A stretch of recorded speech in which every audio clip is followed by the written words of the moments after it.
Alright guys, welcome back. I'm Cliff from Off the Cliff, and today I'm going to teach you how to make some curry. Chicken curry for that matter. What you're going to need is a whole chicken cut into pieces. You're going to need a small onion and 4 cloves of garlic and 3 Thai chilies. And you're going to need some OTC Canadian Curry. And you need a cast iron pot, and you can get that on my website, offthecliff.ca. And you're going to need some oil and some salt. And in the pot, I put about a 1/4 cup of oil, and we have to get this hot. One thing I forgot, you need a cup of boiling water as well. So once the oil starts getting hot, you're going to add your curry. And I typically take about a pot spoon. It's still the Canadian curry. I just happen to have in a airtight container. And so you stir it around in the oil.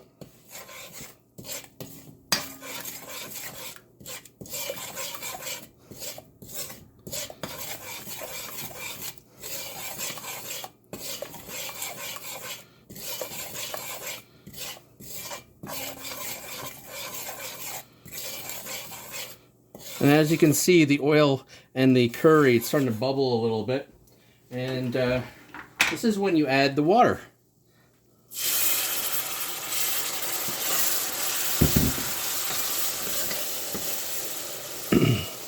Now you add your onion and garlic.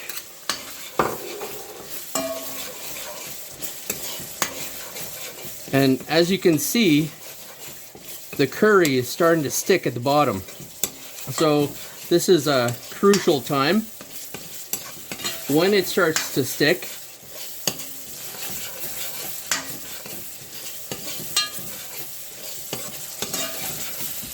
is when you add your chicken.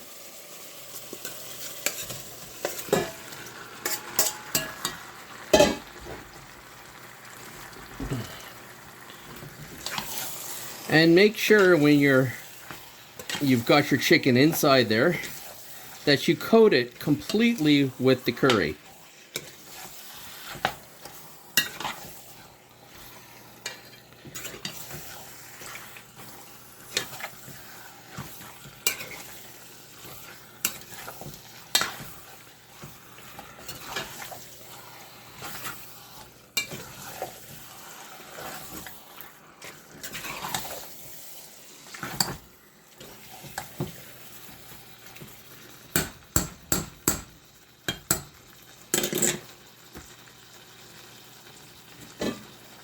Now the chicken bones will give off juices as well, but you want to encourage it a little bit. So I'm going to add just a little bit more water to the pot.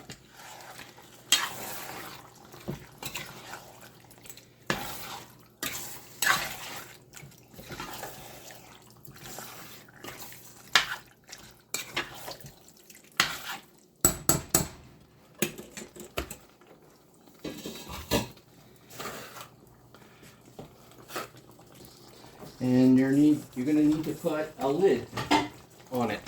It's still on high heat, but you want the chicken to release the water.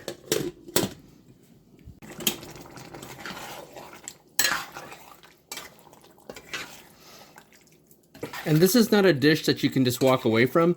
You actually have to continuously turn it and make sure that the chicken is having its turns at the bottom.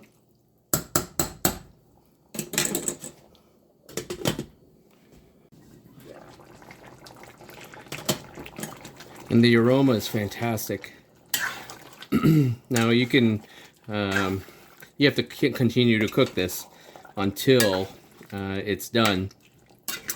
And, but you can eat this with rice like we are going to do today, or sada roti, or bus-up shot, or naan. But it's a great meal. And if you want more liquid, you just got to be a little patient because the chicken will release the juices from the bones. As you can see, the liquid has rised and it's slowly coming out of the chicken, which is nice. You just got to make sure that the chicken's not sticking at the bottom. And if you find that when you're cooking that you need a little bit more water, you can add more boiling water. But I have a chicken and a bit in here, and I have a lot of liquid, as you can see. So 1 cup or 1.5 cups of water usually does it.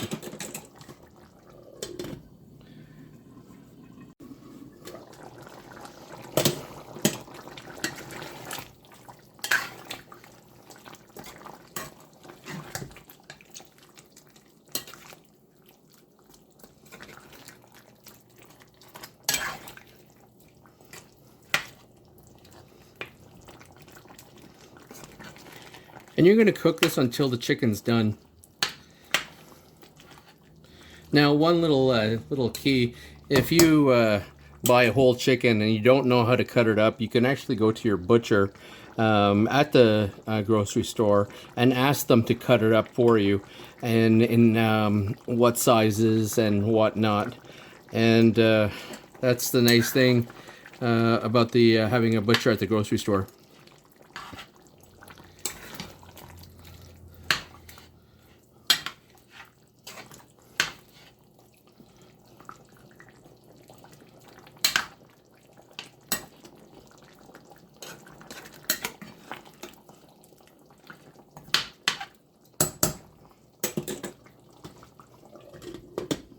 And at this point, I would turn it down to a medium and keep it at a strong simmer and cook it for an additional 30 minutes. Really starting to look fantastic. It's been cooking for about 15 minutes now. I'm actually going to add the salt now. And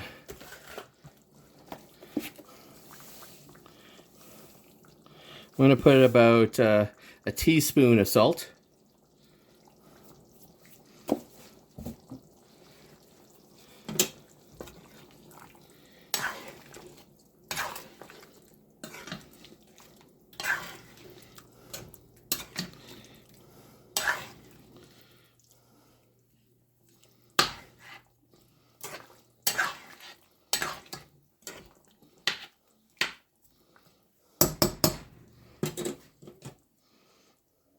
And it's nice simmer.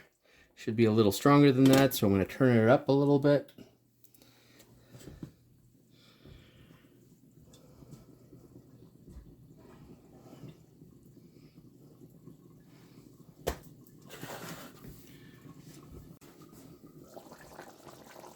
So as you can see, the liquid has increased.